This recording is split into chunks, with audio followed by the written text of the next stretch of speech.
Welcome to Art for Film's Sake. I'm Stephen Reed, and this is Akira by Gabz.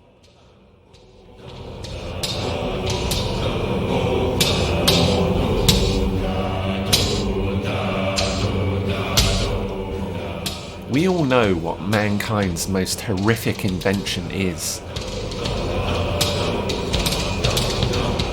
The devastating power is terrifying. But what happens after the mushroom cloud has gone? The landmark 1988 animation Akira, like many outputs of Japanese culture since those two fateful days in August 1945, attempts to make sense of the devastation a nuclear attack has on a nation. Not just the thousands obliterated in the blast, or the scars left on a scorched landscape, but the psyche of the Japanese people since.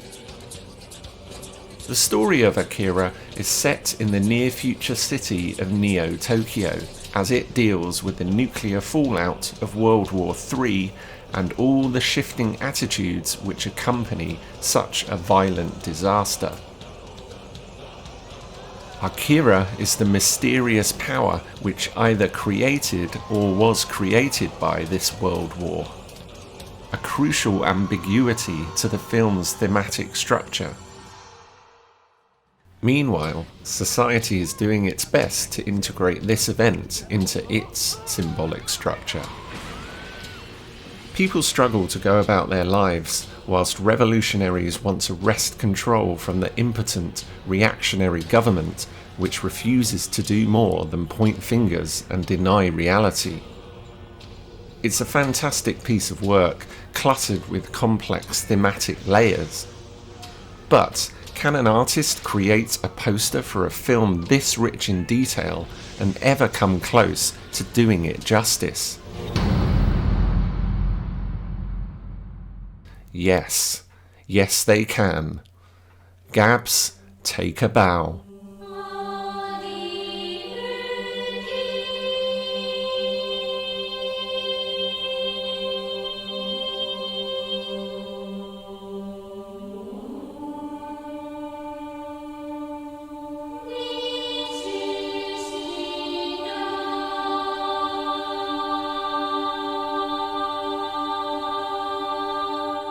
This fabulous creation is a stunningly realised vision of a whole world ending and being reborn as something else.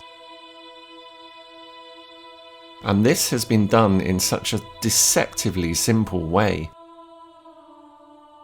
The way I interpret this magnificent poster is that Gabz has taken the Japanese flag, the symbol of the rising sun, and obliterated it. That simple red circle has been deformed, fractured, and fused into something new. But what has it become? The white circle close to the bottom is a striking representation of a nuclear blast, as pure an expression of the epicenter as you'll ever see. The concentric circles emanate upwards from there.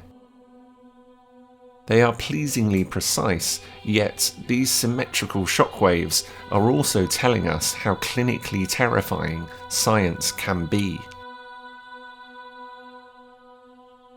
These are bisected with precision by simple white lines bursting free from ground zero. Gabz has sliced it, diced it, vaporized it into a myriad of different pieces. Pieces barely held together, but still as one. One nation. The same nation, but different now, still bearing the scars. Each section holds stark imagery from the film. Seemingly random, yet brilliantly curated. I love how the four faces form the compositional spine of the piece. At the top, the wide-eyed stare of Takashi. Below that, the deformed look of Tetsuo, the moment in the film where his anger first turns to fear. Below that, the angry, determined face of Kaneda, staring right at us, and then another rendition of Tetsuo in side profile. At the base of this totem pole of madness is the head of Kaneda on his bike, perfectly aligned with that white circle behind it. A halo, perhaps, showing us the role he plays, the saint and saviour of the story. It's a brilliant touch by Gabz. I particularly enjoy the way that gorgeous red bike, such an iconic vehicle, anchors everything above it. It gives the composition a lovely balance. But let's go back up to those circles of hell above. Gabz has brought real beauty to the chaos here. That city skyline, the fire and smoke, the gas-masked soldiers, fleshy organs, biker gangs and numerous other characters from the film somehow gel. All of them fractured apart, yet fit together seamlessly. Always boggles my mind how long an artist must spend figuring this all out. Nothing but amazement and admiration from me. And the choice to use pencils is an interesting choice, but one that is justified for me.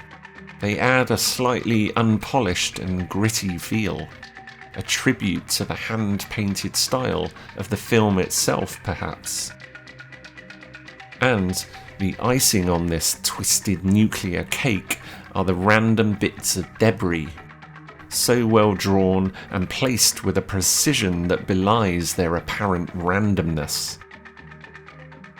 Gabz could have stopped there. It would still be an epic poster. But no, he keeps adding touches of genius. Those soft toys running towards the madness, for example. A clever nod to Tetsuo's mad dreams. And then there's the fab title, redone effortlessly in that trademark Gabz style. I also love the little graphic doodles at the bottom left and right of the poster. Yet more clever references to the film. And hovering above all this is the crazed Tetsuo. Again, the way Gabz has placed him serves to hold everything in beautiful symmetry. A hovering angel atop a twisted Christmas tree. But I also wonder whether Tetsuo is not just orchestrating the unfolding carnage below. Is he there watching a nation being painfully reborn? When you stand back and try to take in this work of art, it leaves you breathless. There's no mistaking the imagery as a symbol of the post-traumatic anxieties following the end of World War II and the bombing of Hiroshima and Nagasaki. None of which should be taken lightly. A powerful message within the fragile confines of a 24 by 36 poster. Gabz has succeeded in creating a poignant yet striking reminder that mankind's most terrifying invention should never be used again.